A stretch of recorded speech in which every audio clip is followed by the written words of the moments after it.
ನಿಮಗೂ ಬಾಲ್ಯದ ನೆನಪು ಕಾಡ್ತಿದ್ಯಾ? Hi guys, welcome back to my YouTube channel.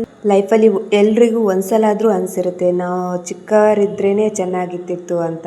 ಬಾಲ್ಯ ಅಂದ್ರೇ ಹಾಗೆ ಅಲ್ವಾ? ತುಂಬ ಖುಷಿ ಪಡ್ತಿದ್ವಿ, ಕೋಪ ಮಾಡ್ತಿದ್ವಿ, ಗಲಾಟೆ ಮಾಡ್ತಿದ್ವಿ, ಅಳ್ತಾ ಇದ್ವಿ, ಎಲ್ಲನೂ ಮಾಡ್ತಿದ್ವಿ. ಆದರೆ ಮತ್ತೆ ಅದೇ ರೀತಿ ಖುಷಿಯಿಂದ ಇರ್ತಿದ್ವಿ.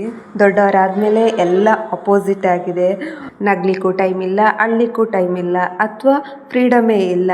ದ್ವೇಷ, ಮನಸ್ತಾಪ, ಬೇಜಾರು ಎಲ್ಲವನ್ನು ಮನಸ್ಸಲ್ಲಿ ಇಟ್ಕೊಂಡು ಸ್ಟ್ರೆಸ್ಸಿಂದ ಇರ್ತೀವಿ ಅಲ್ವಾ? ಎಲ್ಲ ಕಡೆಯಿಂದ ಪ್ರಾಬ್ಲಮ್ ಸ್ಟಾರ್ಟ್ ಆದಾಗ financially, socially, emotionally, physically and other ಎಲ್ಲ ಕಡೆಯಿಂದ ಆದಾಗ ನಾವು ಒಂದ್ಸಲ ಚಿಕ್ಕವರಾಗಿದ್ರೇ ಚೆನ್ನಾಗಿರ್ತಿತ್ತು ಅಲ್ವಾ? ಆ ಬಾಲ್ಯನೇ ಎಷ್ಟು ಖುಷಿಯಾಗಿರ್ತಿತ್ತು ಅಂತ ಅನಿಸೋದು ಸಹಜ. ಯಾಕಂದರೆ ನನಗೂ ಅನಿಸಿದೆ. ನಿಮ್ಮ ಬಾಲ್ಯ ಹೇಗಿತ್ತು ಅಂತ ಕಮೆಂಟ್ ಮಾಡಿ. ಬನ್ನಿ, ಇವತ್ತು ನಾನು ಏನು ಪ್ರಿಪೇರ್ ಮಾಡಿದ್ದೀನಿ ಅಂತ ಹೇಳ್ತೇನೆ. ಇವತ್ತು ಸಿಂಪಲ್ಲಾಗಿ ಕ್ಯಾರೆಟ್, ಆಲೂಗಡ್ಡೆ ಎಲ್ಲ ಹಾಕಿ ಪಲಾವ್ ಮಾಡಿದೆ.